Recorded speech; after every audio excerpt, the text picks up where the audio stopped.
Oh, and a quick audio check. Can everybody hear me? And can everybody online hear me? Okay, I got a thumbs up. All right, thank you. Welcome, everybody. It's so good to have all of you here today at Center for Spiritual Living. For those that don't know, my name is Brad. I've been with Tulsa CSO for about 3 years now. I'm a student here and a practitioner candidate for this summer of 2023. And as I always like to say, I have to give credit where credit is due, Dell's sidekick. So I always like to point that out. And I don't think Dell knows this, but my salary before was 1 scoop of ice cream. And I recently got a promotion, the new Leadership Council president. And so it's now 2 scoops of ice cream. So, again, welcome. Thank you so much for being here in person or online. Thank you for joining us. The theme that Centers for Spiritual Living is focusing on this year is something I'm very fond of. It's called LOL, Living Out Loud. And our particular theme for this month is something called Cultivating Authenticity. Now, I want to understand a little bit more. What does that phrase mean exactly? Cultivating authenticity. So I thought, well, what better place to look than the dictionary? So I opened the dictionary and this is what I found. Okay. So if we look at the word cultivate, it means one of 2 things.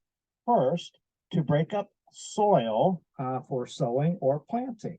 Makes sense. A farmer cultivates the soil. Or second, it also means to try and acquire a quality or skill. That's interesting. And then the word authenticity, it's ironic. If you look that upward, it says to be authentic. So then I had to look up the word authentic. And authentic literally means genuine, to be real. I thought that's interesting. So if I apply the second definition of cultivate, to try and acquire a quality or skill, cultivating authenticity means then something along the lines of trying to acquire the skill of being genuine. That's interesting. And so with that in mind, the quickest and surest way to begin acquiring the skill of being genuine, and the title for my talk today is this: just be yourself, because everyone else is already taken. Everyone else is already taken. The Greek philosopher Plato, hundreds and hundreds of years ago, once proclaimed this: know thyself. And he went on to explain that only by knowing and understanding oneself could a person know and understand another. And that got me wondering, that got me thinking. If I'm truly to cultivate authenticity and be myself, and everyone else is already taken, it leads to a natural question then, a question of curiosity that we talked about last week. And that question is very simply, who am I? Or for that matter, who are you? Who are you being right here, right now, as you sit in your chair or online at home listening to this talk? Who are you being right now? About 6 or 7 years ago, I remember this very vividly. I was in the process of transitioning from a career in public health to a career in health and wellness. And there was advertisement for a personal trainer position at our local health club. And I thought, oh, this is a perfect opportunity to kind of jump my feet in and get some more experience. And I thought to myself, oh, I'll have an inside track here because A, I know most of the staff there from my inspection, and B, I even knew the owner. So I thought, okay, well, never hurts, connections help. It's not what you know, it's who you know, right? So anyway, during the interview, I was asked the usual questions, what brings you here? Why do you want to work here? So on and so forth. And as I started during the interview to recite my credentials and experience that I already had, one of the interviewers abruptly cut in and stated, okay, yeah, that's all good. But Brad, who are you? And I was silent for just a moment. I wasn't sure what to answer. And I thought maybe I understood. So again, I began to repeat my credentials and my experience. And he said again, no, no, no, no, not what you do, but who are you? Who is Brad Carlson? And for one of the first times in my life, especially during the interview, I grew silent because I didn't know. I didn't know. Okay. And that was a life-changing moment for me that began a journey that led me here today of self-discovery and to not only trying to figure out and understand who I was, but realize also at every moment in my life up to that point, I had been copying the persona of others. I had not been cultivating authenticity. Now, why did that matter? Why did that matter? Before I get to that, I want to read a quote from Brene Brown. She says that authenticity is the daily practice of letting go of who we think we're supposed to be and embracing who we really are. Who we think we're supposed to be versus who we really are.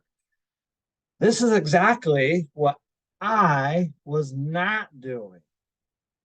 I was not embracing who I really was. And it became crystal clear to me during that interview all those years ago that I kept trying to fit into this mold of what society said, of what society wanted, of what others around me said, of what others around me expected or wanted of me. But our Science of Mind notes state that cultivating authenticity is not about becoming something other than who you are. Rather, it involves us in releasing those patterns of thought, attitudes, and actions that act as barriers to us standing in the way of our own personal truth and our own personal power. And that's why it is said, just be yourself, because everyone else is already taken. Okay.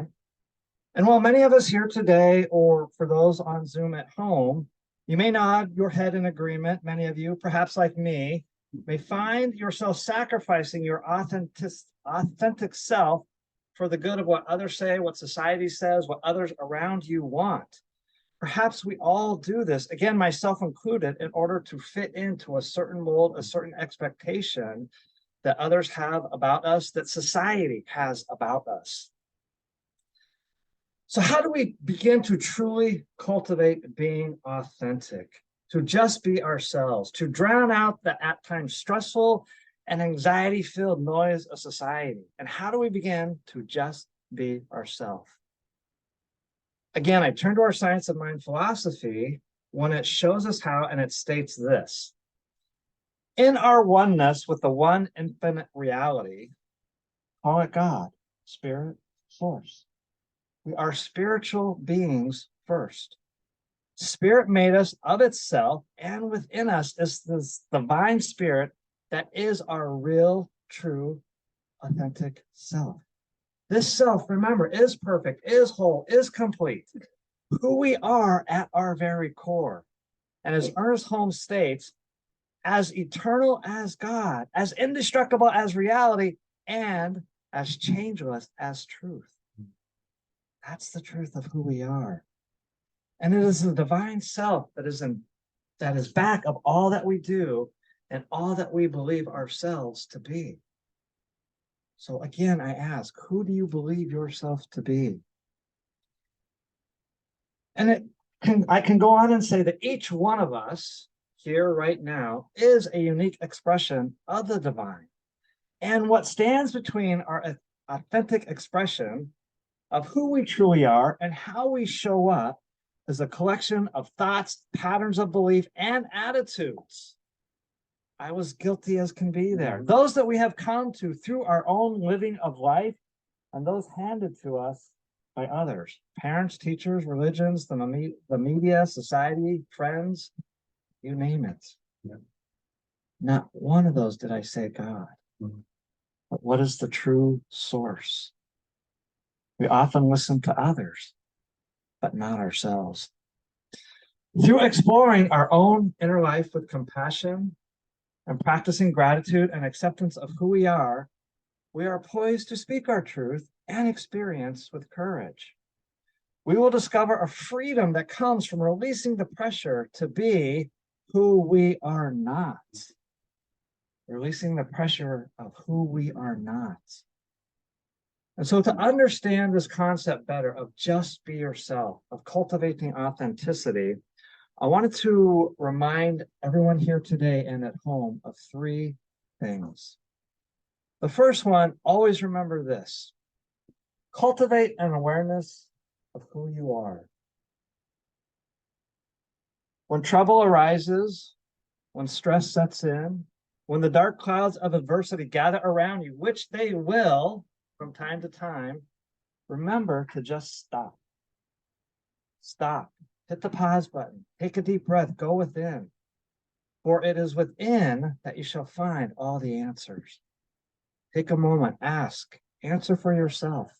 Who am I being in this moment? Who am I being in this moment? And in that moment, be the person that you desire to be. Two simple words that Lolita said as she led us in the meditation. Just be. Just be. So take the time to go within. Get to know the real you.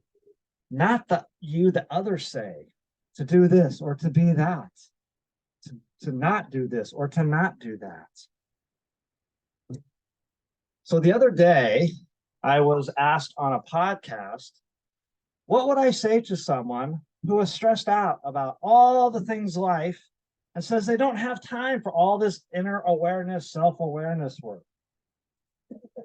And to which I replied, don't you have 10 minutes for yourself? Just 10 minutes a day to better yourself. That's all it takes is 10 minutes. If your well-being is a priority for you, then the answer is yes. In the world that we live in today, we often speak of time management. But the truth is, we don't manage time. We do not manage time. We manage priorities. And so I would ask that person who says they don't have time, well, what about your priority management? What is a priority for you in your life right now? God, health, family. The second thing to share with everyone, to remind you about just being yourself and cultivating authenticity, a new phrase I recently learned, and I love this phrase. Practice radical self-love. I love that phrase. Practice radical self-love. Another podcast guest once told me something that when I first heard it, I thought, oh, that's a little bit silly. But when I listened to her more, it began to make a lot of sense. And this is what she said to me. She said, when you talk to yourself the same way that you would your dog. Okay? And treat yourself the same way that you would treat your dog. Now, why is that? Does that make sense? If you think about it, if you feel about it, it does. How often do we speak to our pets with love, with kindness, with sincerity, with compassion, with empathy? How often do we praise our dogs, our pets? Good job. You know, good boy, good girl. I know I do that. How often do we spoil our pets? Versus how often do we spoil ourselves? How often do we speak to ourselves in those same mannerisms? With love, with empathy, with kindness, with respect? How often do we take time to play the way that we play with our pets? How often do we take time to just be joyful when we take that time to play with our pets? So the obvious question then is, how can we give any of this for another person if we first cannot give it to ourselves? And so to that I say, love yourself. Be kind to yourself, respect yourself, be jovial and playful with yourself. Smile at yourself, give yourself a pat on the back every once in a while and tell yourself, good job, I am worthy. I deserve this. Again, remember, you are a spiritual being, one with spirit. And then all of us can begin to recognize ourselves as the unique beings that we are, perfect, whole, and complete. Just as each snowflake is perfect, whole, and complete in its design, each one of you is perfect, whole, and complete in your design. You are, remember, you are a unique expression of design. You are love. You are truth. You are kindness. You are empathy. You are health. You are joy. Open yourself up to grace and compassion. Practice radical self-love. Life is not asking us to be something other than who we are. It is the true self that desires to be revealed and to be seen and to be other and to be understood. The third reminder I have for everyone about just being yourself and cultivating authenticity is 4 simple words. Dare to be you. Dare to be you. Dare to be courageous and open yourself up to the possibility of who you really are, and dare to show who you really are to the whole world and what your life can truly be all about. Yes, this may require a leap of faith. This may require vulnerability, but as someone who has been through that journey, who has been through the fire, who has taken that leap of faith, aren't you worth it? Aren't you worth that leap of faith? Again, our Science of Mind notes tells us this. It is not possible to be seen if we hide. It can be scary. It can feel like a risk because it is. And the outcome is not always within our control. Courage will support us when we take those risks. Remember, courage is who we are. Trying something new, trusting another with our heart or story, and when we need to stand in place to speak our truth and reveal who we are. Yes, there are times that will be easy, days that will be easier than others. But it's those times when we will be challenged, to open up, to be vulnerable, to be courage. Those days may feel like a struggle. Living out loud authentically will bring us to our growing edge. It will bring us to the edge. And as some might say, the edge of glory. Others might say it will bring us to the edge of our comfort zone. But guess what?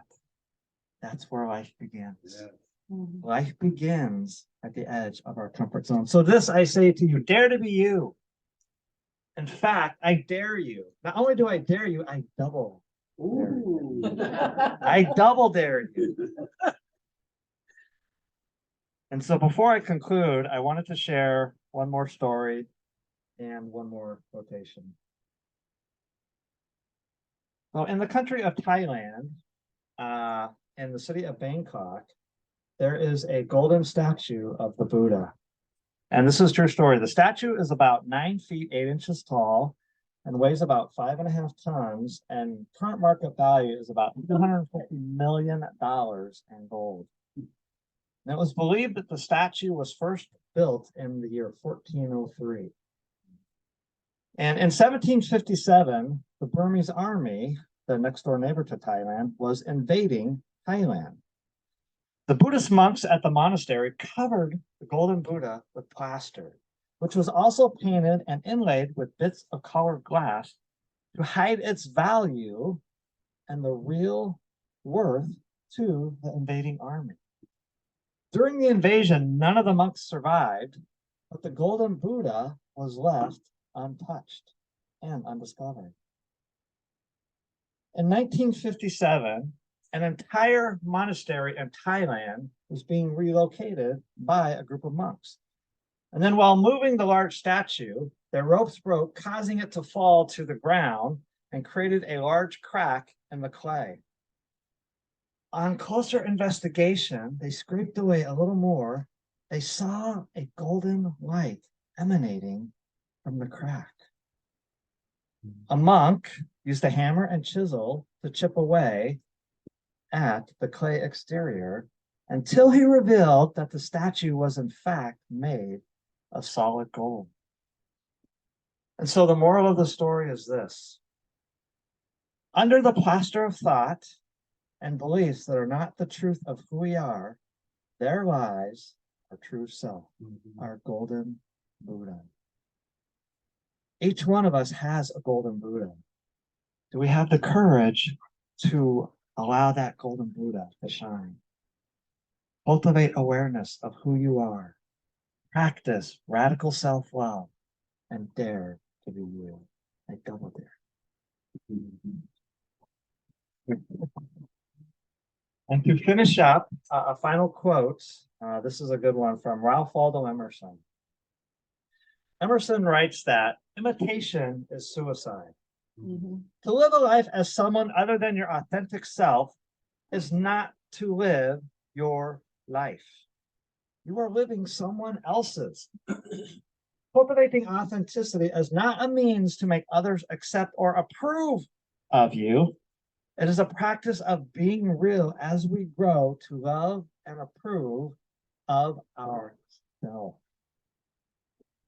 So at the beginning of my talk today, I asked the question, why does just being authentically you matter? And the answer is because everyone else is already taken. And so it is.